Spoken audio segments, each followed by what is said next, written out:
Seja bem-vindo ao Freaks, onde os mistérios mais sombrios, os crimes mais perturbadores e os acontecimentos mais difíceis de engolir ganham voz.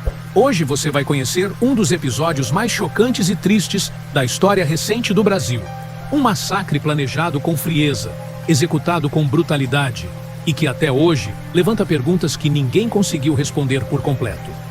Essa é a história do massacre de Suzano. Era uma manhã comum, 13 de março de 2019, quarta-feira. Na Escola Estadual Raul Brasil, em Suzano, São Paulo, centenas de estudantes estavam no meio da rotina escolar. Risadas, conversas no corredor, professores dando aula. Nada indicava que aquele dia terminaria em tragédia. Pouco antes das 9h30 da manhã, dois jovens encapuzados, armados e com mochilas nas costas, atravessaram o portão da escola. Do lado de fora, câmeras registraram os dois se aproximando calmamente. Nenhum sinal de nervosismo. Pareciam certos do que iriam fazer. O primeiro alvo foi o proprietário de uma locadora de carros próxima, Jorge Antônio de Moraes, tio de um dos atiradores. Ele foi assassinado a tiros minutos antes da entrada na escola, o que já mostra que o plano ia além da escola em si. Dentro do colégio, o terror começou de forma rápida e letal.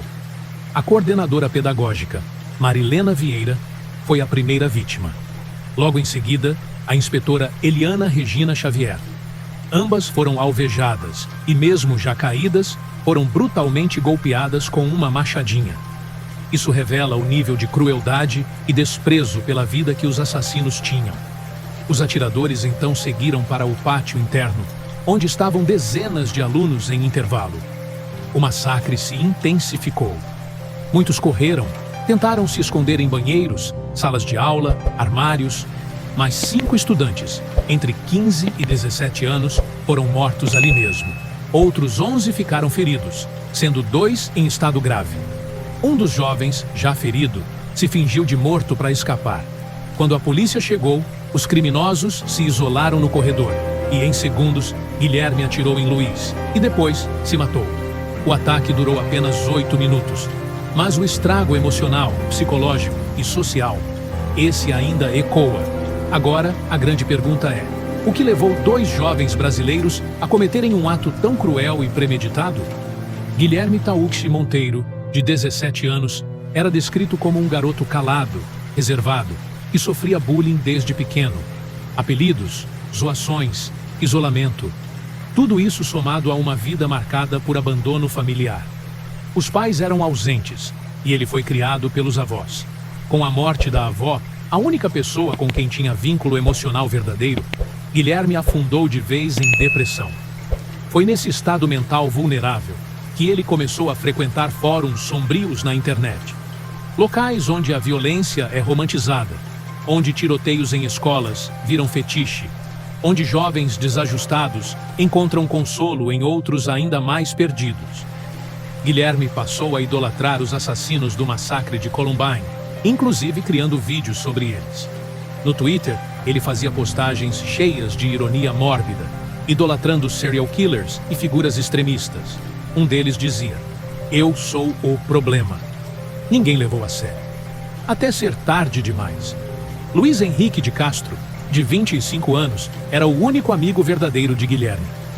Os dois jogavam juntos, frequentavam lan houses e tinham uma conexão sombria. Luiz também era um jovem recluso que já tinha sido aluno da mesma escola, mas abandonou os estudos. Os dois compartilhavam uma admiração doentia por tiroteios em massa. Era como se quisessem deixar uma marca, mesmo que por um ato de terror. A investigação revelou que o plano foi arquitetado com frieza. Guilherme conseguiu um emprego meses antes, numa pizzaria, e usou todo o dinheiro para comprar as armas, munição, coquetéis Molotov, uma besta, tipo um arco e flecha moderno, e a machadinha. Tudo foi planejado para causar o máximo de mortes em pouco tempo. Eles queriam superar o número de vítimas de Columbine. Eles queriam ser lembrados. Mas o ataque também teve um terceiro elemento. Um rapaz foi preso dias depois, acusado de ajudar no planejamento, mas sem participar do massacre.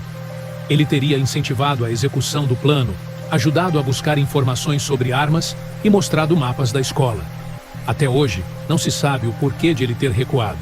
O caso teve uma repercussão gigantesca no Brasil e no mundo. Milhares foram às ruas em luto. Celebridades, políticos e autoridades prestaram homenagens. Psicólogos alertaram sobre a importância de se discutir bullying, saúde mental e o acesso de jovens a conteúdos perigosos na internet. Mas, ao mesmo tempo, fóruns e páginas de culto aos assassinos começaram a surgir. Sim, você ouviu certo. Pessoas romantizando os autores do massacre, chamando-os de reis, heróis incompreendidos e incentivando novas tragédias. Um ciclo sombrio de idolatria e insanidade. O impacto psicológico nas vítimas foi profundo. Muitos dos sobreviventes desenvolveram transtornos de ansiedade, síndrome do pânico, depressão profunda e até tentativas de suicídio. Professores nunca mais voltaram a lecionar. Alunos mudaram de escola. Famílias inteiras se desintegraram. E o mais assustador? Suzano não foi um caso isolado. Desde então, o Brasil teve vários ataques em escolas ou tentativas, inspirados direta ou indiretamente por esse episódio. A internet virou terreno fértil para grupos neonazistas, incels e fanáticos que recrutam jovens emocionalmente fragilizados. A chamada cultura do massacre continua viva, alimentada por descaso, negligência e silêncio. Hoje, a escola Raul Brasil segue funcionando, mas transformada. A fachada foi renovada, o portão reforçado. Uma sala virou memorial às vítimas, mas nenhuma pintura, reforma ou flor vai apagar o trauma gravado nas paredes da memória dos que viveram aquele dia.